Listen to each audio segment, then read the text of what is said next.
ಒಂದಾನೊಂದು ಕಾಲದಲ್ಲಿ ಒಂದು ಸುಂದರವಾದ ಸರೋವರದಲ್ಲಿ ಎರಡು ಮೀನುಗಳು ವಾಸಿಸ್ತಾ ಇದ್ವು. ಅವು ಬಹಳ ವೇಗವಾಗಿ ಆಟ ಆಡ್ಕೊಳ್ತಾ ಈಜ್ತಾ ಇದ್ವು. ಹಾಗಾಗಿ ಅವಕ್ಕೆ ತಮ್ಮ ಈಜುವ ಕೌಶಲ್ಯದ ಬಗ್ಗೆ ತುಂಬಾ ಹೆಮ್ಮೆ ಇತ್ತು. ಅವುಗಳಿಗೆ ಒಂದು ಬುದ್ಧಿವಂತ ಆಮೆ ಗೆಳೆಯನಾಗಿತ್ತು. ಆ ಆಮೆ ಕೂಡ ಅದೇ ಸರೋವರದಲ್ಲಿ ವಾಸಿಸ್ತಾ ಇತ್ತು. ಆ ಮೂವರು ಸ್ನೇಹಿತರು ಒಟ್ಟಿಗೆ ಸಮಯವನ್ನು ಕಳೆಯುತ್ತಾ ಒಟ್ಟಿಗೆ ಆಟ ಆಡ್ತಾ ಸಂತೋಷದಿಂದ ಬದುಕ್ತಾ ಇದ್ವು. ಆ ಸರೋವರ ಒಂದು ಕಾಡಲ್ಲಿತ್ತು. ಆ ಸರೋವರದ ಸುತ್ತಮುತ್ತ ಹಸಿರು ಗಿಡಮರಗಳಿದ್ವು. ಅನೇಕ ಪಕ್ಷಿಗಳು ಮತ್ತು ಪ್ರಾಣಿಗಳು ಅಲ್ಲಿ ನೀರು ಕುಡಿಯಕ್ ಬರ್ತಾ ಇದ್ವು. ಒಟ್ಟಲ್ಲಿ ಆ ಸರೋವರ ಎಲ್ಲ ಪ್ರಾಣಿ ಪಕ್ಷಿಗಳಿಗೆ ಆಸರೆಯಾಗಿ ನಳನಳಿಸ್ತಾ ಇರುತ್ತಿತ್ತು.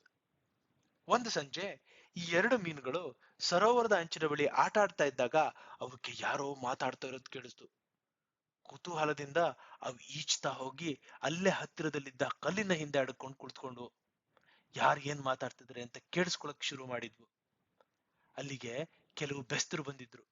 ಅವರು ಸ್ವಚ್ಛವಾದ ನೀರಲ್ಲಿ ಈಜ್ತಾ ಇರೋ ಬೇರೆ ಮೀನುಗಳನ್ನೆಲ್ಲ ಗಮನಿಸಿ ಆ ಬೆಸ್ತರಲ್ಲಿ ಒಬ್ಬ ಹೇಳ್ದ, ಅಲ್ಲಿ ನೋಡ್ರ ಅಲ್ಲಿ ಎಷ್ಟು ದೊಡ್ಡ ದೊಡ್ಡ ಮೀನುಗಳಿವೆ. ಆಗ ಇನ್ನೊಬ್ಬ ಬೆಸ್ತ ಹೇಳ್ದ, ಹೌದು, ಇದೇ ಸರಿಯಾದ ಜಾಗ. ನಾವು ನಾಳೆ ಬಲೆಯೊಂದಿಗೆ ಇಲ್ಲಿ ಬಂದು ಎಷ್ಟಾಯ್ತು ಅಷ್ಟು ಮೀನುಗಳನ್ನ ಹಿಡಿಯೋಣ. ಅವರಿಬ್ರಿ ಮಾತ್ ಕೇಳಿ ಮೀನುಗಳಿಗೆ ಭಯ ಆಯ್ತು. ಅವು ತಕ್ಷಣ ತಮ್ಮ ಗೆಳೆಯ ಆಮೆ ಬಳಿ ಈ ವಿಚಾರ ತಿಳಿಸ್ಬೇಕು ಅಂತ ನೀರೊಳಗೆ ವೇಗವಾಗಿ ಈಜ್ತಾ ವಾಪಸ್ ಬಂದ್ವು. ಗೆಳೆಯ, ನಾವ್ ಒಂದು ಕೆಟ್ಟ ಸುದ್ದಿ ತಂದಿದ್ದೀವಿ. ಬೆಸ್ತರು ಮಾತಾಡ್ಕೊಳ್ಳೋದು ನಮಗ್ ಕೇಳಿಸ್ತು. ಅವರು ನಾಳೆ ಬೆಳಗ್ಗೆ ಬಂದು ಈ ಸರೋವರದಲ್ಲಿರೋ ಮೀನ್ನೆಲ್ಲ ಹಿಡಿಯಕ್ಕೆ ಬಲೆ ಬೀಸ್ತಾರಂತೆ ಅಂದ್ವು. ಆ ವಿಚಾರ ಕೇಳಿ ಗಾಬರಿಯಾದ ಆಮೆ ಸ್ವಲ್ಪ ಹೊತ್ತು ಯೋಚನೆ ಮಾಡಿ ಆಮೇಲೆ ಹೇಳ್ತು, ಇದು ತುಂಬಾ ಗಂಭೀರ ವಿಚಾರ. ನಾವು ಸಾಧಾರಣವಾಗಿ ತಗೋಬಾರ್ದು. ಇದಕ್ಕುಪಾಯ ಏನು ಅಂದ್ರೆ ನಾವು ಈ ಸರೋವರನ್ನ ತಕ್ಷಣ ತೊರಿಬೇಕು ಮತ್ತು ಬೇರೆ ಸುರಕ್ಷಿತ ಸ್ಥಳಕ್ಕೆ ಹೋಗ್ಬೇಕು. ಆಮೆ ಈ ಮಾತನ್ ಕೇಳಿ ಮೀನುಗಳಿಗೆ ತುಂಬಾ ನಗು ಬಂತು. ಮೊದಲನೇ ಮೀನು ನಗ್ತಾ, ಅಯ್ಯೋ ಗೆಳೆಯನೇ, ನೀನ್ ಎಲ್ಲದಕ್ಕೂ ಸುಮ್ನೆ ಚಿಂತೆ ಮಾಡ್ತೀಯ. ನಾವು ನಿನ್ ತರ ನಿಧಾನ ಇಲ್ಲಪ್ಪ. ನಾವು ತುಂಬಾ ವೇಗವಾಗಿ ಈಜ್ತೀವಿ. ನಮಗೆ ಜಾಸ್ತಿ ಬುದ್ಧಿ ಇದೆ. ಏನಾದ್ರೂ ಬೆಸ್ತರು ಬಂದ್ರೆ ನಾವು ವೇಗವಾಗಿ ಈಜಿ ತಪ್ಪಿಸ್ಕೊಳ್ತೀವಿ. ಇಂಥ ಚಿಕ್ಕ ಪುಟ್ಟ ವಿಚಾರಕ್ಕೆಲ್ಲ ತಲೆ ಕೆಡಿಸ್ಕೊಂಡು ಇಂಥ ಒಳ್ಳೆ ಮನೆಯಾಗಿರೋ ಸರೋವರನ್ ಬಿಟ್ಟು ಬೇರೆ ಕಡೆ ಹೋಗೋದ್ ಸರಿನಾ ಅಂತು. ಆಗ ಎರಡನೇ ಮೀನು, ಹೌದು ಹೌದು, ನಮಗೇನ್ ಬೆಸ್ತರಿಂದ ಭಯ ಪಡೋ ಅವಶ್ಯಕತೆ ಇಲ್ಲ. ನಾವಿಷ್ಟು ವರ್ಷಗಳು ಈ ಸರೋವರದಲ್ಲಿ ಇದ್ದೀವಿ. ಇದರಲ್ಲಿ ಎಲ್ಲ ಮೂಲೆ ಮೂಲೆಗಳು ನಮಗ್ ಪರಿಚಯ. ಮೀನುಗಾರರು ನಮ್ಮನ್ನ ಹಿಡಿಯಕ್ಕೆ ಸಾಧ್ಯನೇ ಇಲ್ಲ. ಅವ್ರು ಏನಾದ್ರು ಬಲೆ ಬೀಸಿದ್ರೆ ನಾವು ತಪ್ಪಿಸ್ಕೊಂಡು ಬೇರೆ ಮೂಲೆಗೆ ಹೋಗ್ಬಿಡ್ತೀವಿ.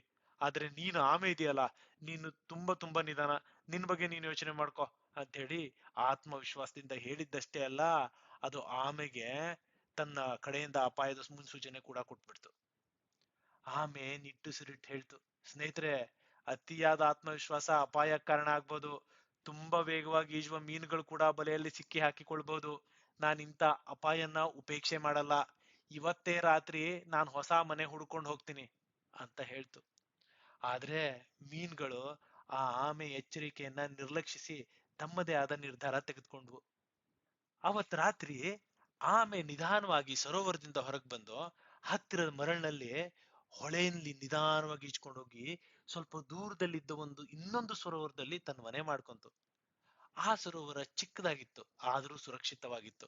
ಅದು ತುಂಬಾ ಕಾಡಿನ ಒಳಗೆ ಇದ್ದಿದ್ರಿಂದ ಅದರ ಬಗ್ಗೆ ಮೀನುಗಾರರಿಗೆ ಗೊತ್ತಿರಲಿಲ್ಲ.